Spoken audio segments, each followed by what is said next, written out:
Secretary General António Guterres, nice to have you back on GZERO. It's an enormous pleasure, as always. It's a busy week for you. I want to start with one of the biggest questions, something I'm troubled by, which is when I grew up as a kid, I thought that democracy and a regulated free market were the ideas for how we should run the world. People today don't see those ideas as motivating them. They don't see those leaders as motivating them. When you think of your role as Secretary General and you represent people all over the world, what are the ideas that we can look to the future? I think the most important idea when you are, as I am, in the United Nations, is to make people understand that we need to live in a rules-based world. We have the values of the Charter, but we need to have international law, and people need to respect international law and international humanitarian law. And there must be accountability, because the main problem of today's world is total impunity. There are no rules, or nobody respects the rules that exist. And as the geopolitical divides are so deep, there is no respect. Nobody believes that one of the big powers will intervene if a situation is created by a troublemaker anywhere. And so troublemakers have multiplied, spoilers have multiplied. We have seen conflicts more and more. And as I said, a sense of impunity. Every country or every organization or militia or whatever thinks that they can do whatever they want because they know that they will not pay a price for that. And the United Nations was founded on the exact opposite of that principle.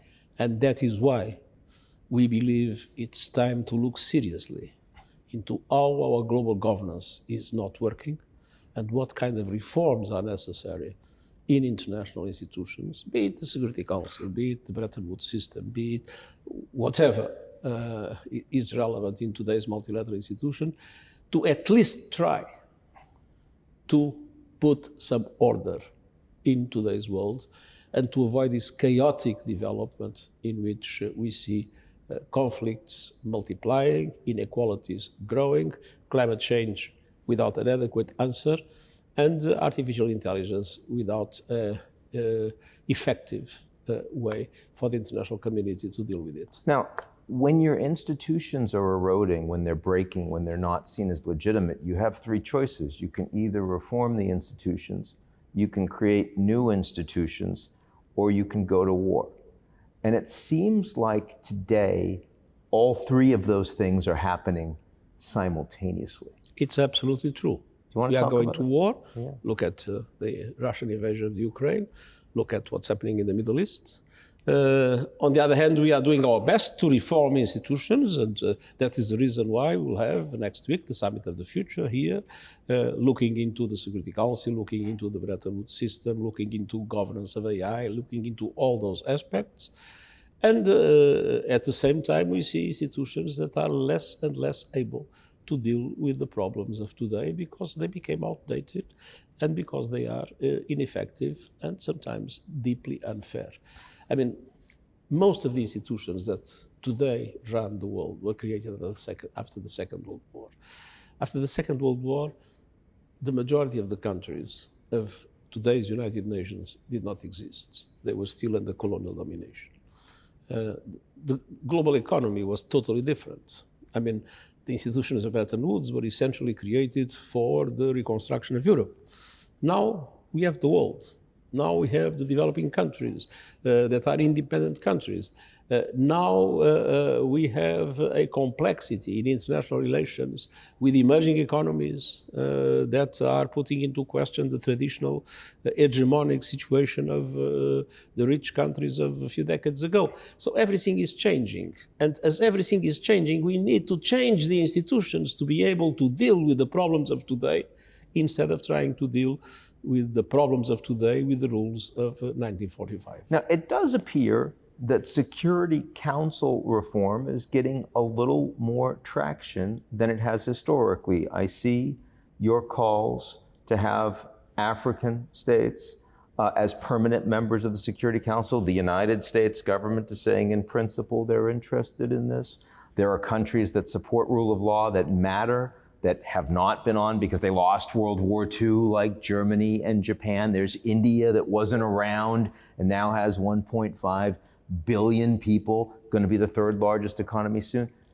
Do you think that there is enough momentum to make a durable reform of the Security Council happen?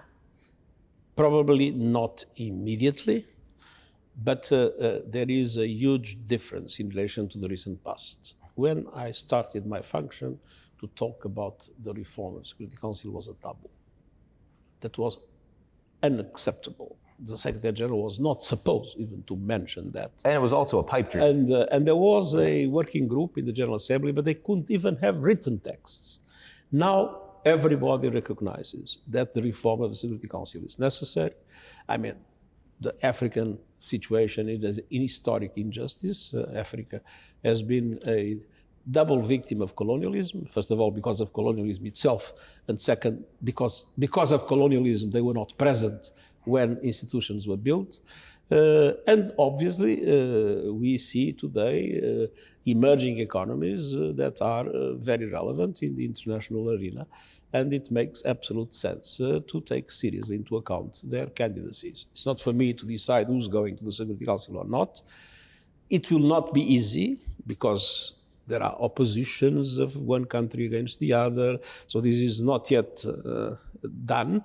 But for the first time, the 5 permanent members recognize that they are ready to accept at least an African permanent member in the Security Council, or 2, like the United States just announced yesterday. And to be clear, we're not talking about extending the veto to African countries. That's I don't think is realistic. The 5 vetoes will be maintained, even if the 5 vetoes are one of the reasons why the Security Council doesn't work properly. Yes. But that will be very difficult.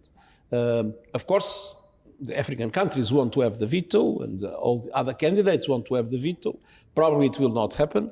But the reform of the Security Council is today a central issue in the discussions in the United Nations, and it will be a central issue, I'm sure, in the summit of the future. Huh. And I hope that there will be a clear indication that it must be done. Because if you're leaving out a majority of the world's people from global governance, everyone understands that you have to do something.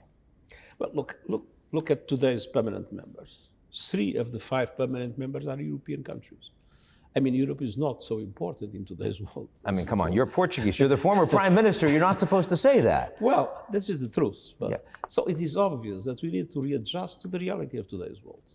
Now, another place where the UN is playing a big role and the rest of the world has not yet been represented is artificial intelligence. And I've been very grateful to be a part of your high-level panel on AI. We've seen 7 major efforts at international governance of AI. The G7, the advanced industrial democracies, are members of all of them, and the majority of the global South are members of none of them. Yes. Talk about this. There are a few initiatives, 7 or 8 initiatives. In these initiatives, there are 7 countries that are in all of them, and 118 countries that are in none of them. Not one. So I think that we are facing 2 dangers. One is in a non-regulatory framework in which nobody is ready to assume responsibilities in this regard. Which means the companies govern themselves. We will witness a huge concentration of power in a very small number of private companies, because the costs are growing so fast that the idea that there will be a proliferation of enormous amount of startups that will be the new pattern. I mean, the costs are so high, it's becoming very, very difficult. So that concentration of power is there. And that is a threat to our institutions. And the other risk is that a small group of developed countries consider that artificial intelligence is their business and that the majority of the countries of the world have nothing to do with it. And that would be totally unacceptable, because artificial intelligence is the opportunity of our generation, but it is an existential threat. And to be an opportunity of our generation, it must be available to all countries of the world and to all areas of the world population. And it is possible to do it. The investments are not so high. One of the central aspects of the high-level advisory body that has produced its report is to say that we must have a network for capacity building in artificial intelligence in developing countries, and we must have a fund to support those activities. For the data, for the training of the people. For everything. Because if not, artificial intelligence will increase the level of inequality in a world in which inequality is today a dramatic factor of instability and a source of conflict. Now, you've said it's both an opportunity and an existential threat, but I know that you and I agree that it is first and foremost an opportunity. Yes. And I have seen that unlike climate change, where you have powerful actors that are trying to stop people from even talking about the existence of this, that the opportunity of artificial intelligence is not something that companies or governments want to stop. They just don't care enough about it. They're just not paying attention to it. So is this an essential role, a unique role that the United Nations needs to play? The United Nations has one important characteristic. It's its legitimacy. It's a platform where everybody can be together.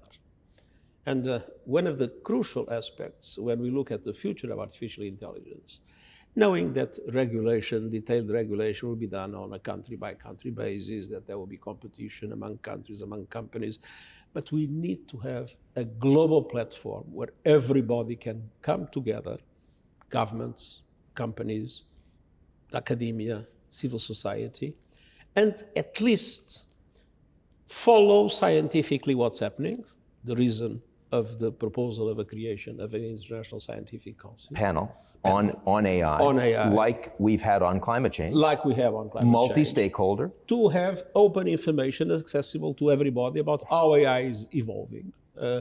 Second, we must have a kind of a forum where all key actors can meet regularly. And I mean, look into best practices, look into the reports of the scientific panel, and look into what kind of gaps need to be addressed, what kind of guardrails might make sense in a way where everybody can participate. Then the central question of standard setting. I mean, we need to have cooperation of all the agencies that are setting standards, and we need to have one system of standard setting, because if not, that will undermine the capacity of AI being an opportunity for all. And then we need capacity building for developing countries and the fund, that you mentioned. And a framework looking into the questions of learning data that are very complex questions, and where I believe we need to have some mechanisms of transparency in which I believe, again, the UN that has a convening capacity to bring people together can play a very important role. Others have the power, others have the money, but they have not the legitimacy and they have not the convening power the UN has. So I don't want people to lose this, because you're talking about a lot of different components here, but what the United Nations is proposing to do is stand up the first global architecture for artificial intelligence so that the world can come together and understand. But not a rigid architecture, something that is able to evolve and something that is able to accompany what will be, I would say, an unpredictable evolution of what artificial intelligence will become in the next decades. But we know artificial intelligence will be the central element of change in the world in the near future. We also know that today, most of the Sustainable Development Goals with 193 countries that have come together and said, here's how we think humanity needs to evolve and develop, are not being met. They're failing. Is this new architecture the best way possible to turn that around? It's a unique opportunity. I mean, one thing is clear, with the present rules, most of the world is lagging behind. You can divide countries in the rich, the big, and the others.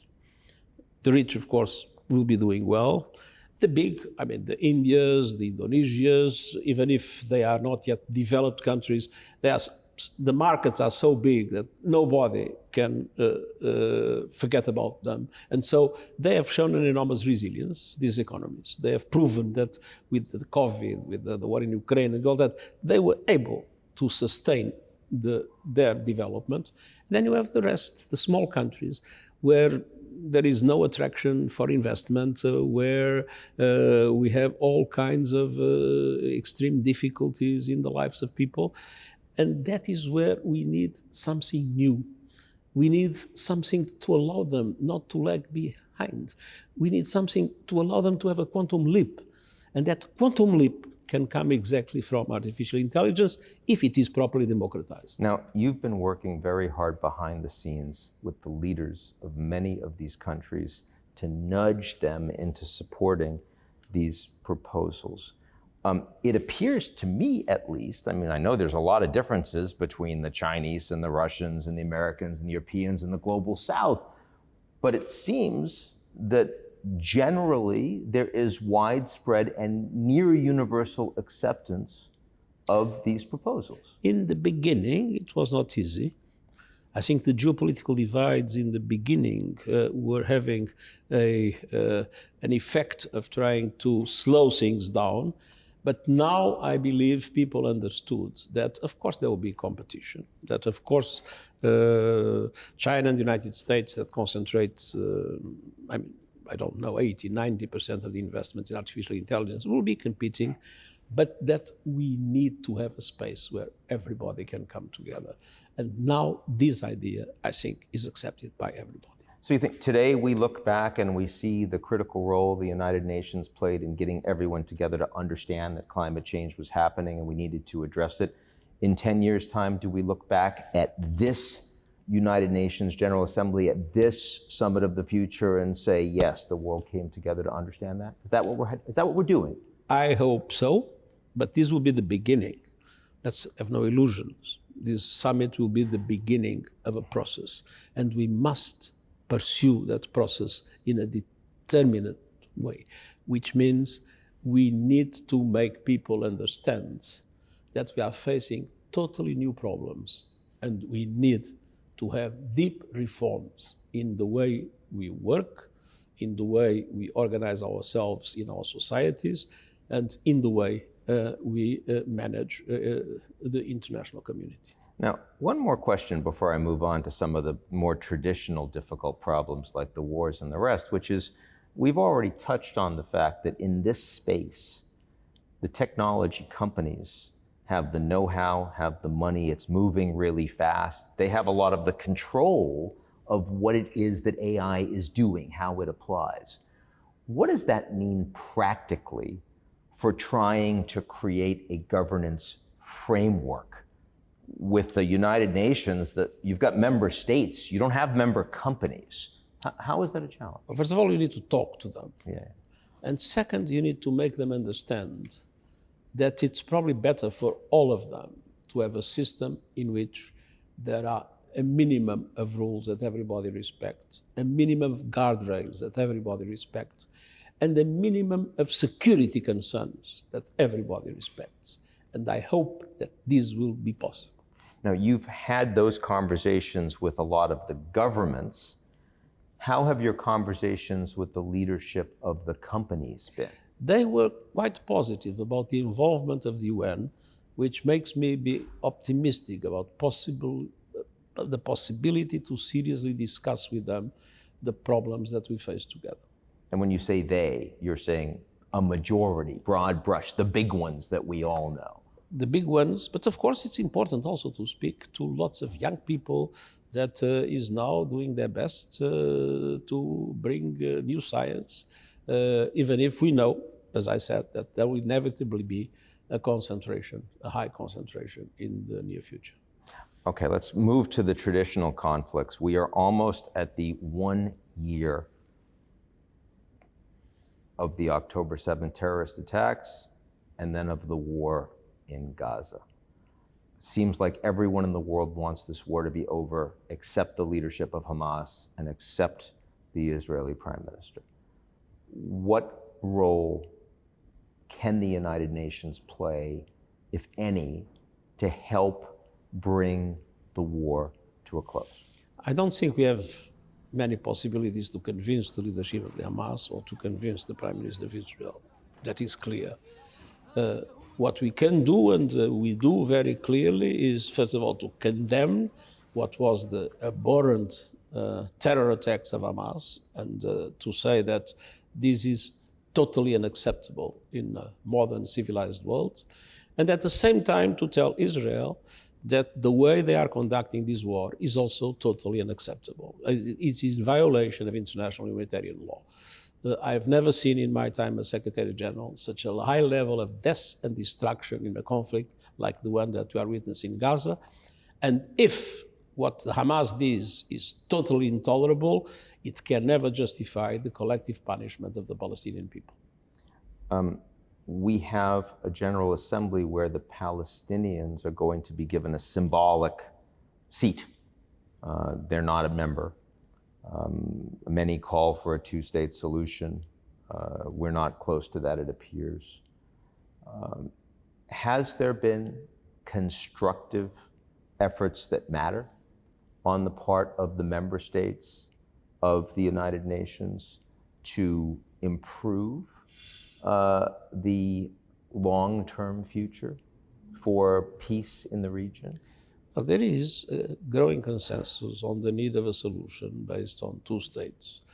And I have to say that in my past capacity, when I was Prime Minister of Portugal, I did my best to work for the right of self-determination of the people of East Timor.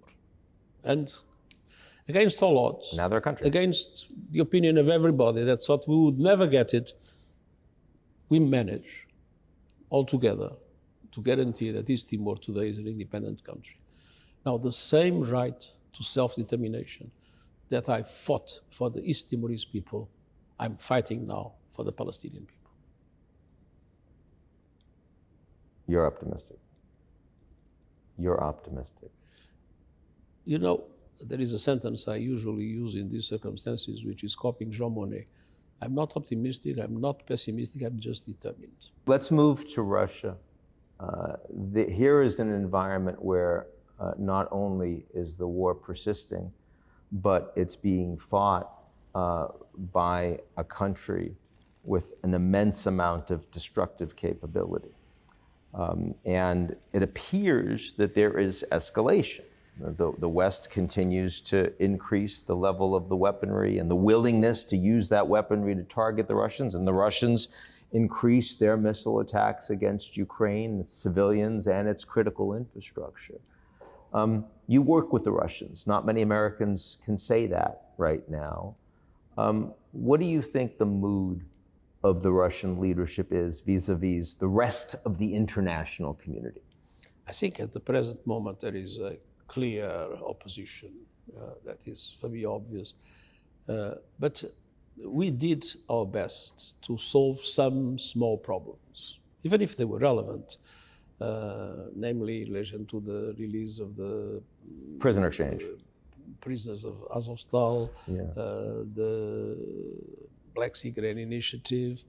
But the UN was never wished by the parties to play a key role in relation to a peace process.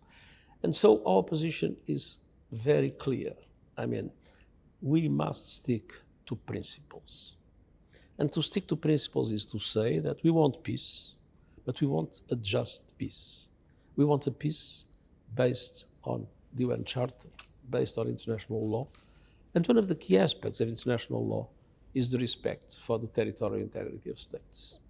Obviously, that limits our capacity to be part of any negotiation, but I think it's very important to have a voice that sticks to principles and tells the world that the day international law is neglected and the day territorial integrity of countries is forgotten, we will have chaos in the world. But you know, the president of Turkey, who you know very well, one of the few leaders that can both talk to NATO but also talks to the Kremlin, also has played a role. He's a member of NATO. Yes, and yet he has said publicly in the last days that full territorial integrity of Ukraine is non-negotiable, even including Crimea. So he's in the same position you are.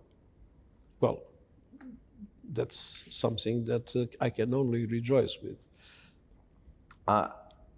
Do you think that the role of not just the West, but China, India, countries that are doing much more business with Russia today, have they been constructive? Have they been useful in trying to limit the escalation, the damage that can be done in this war?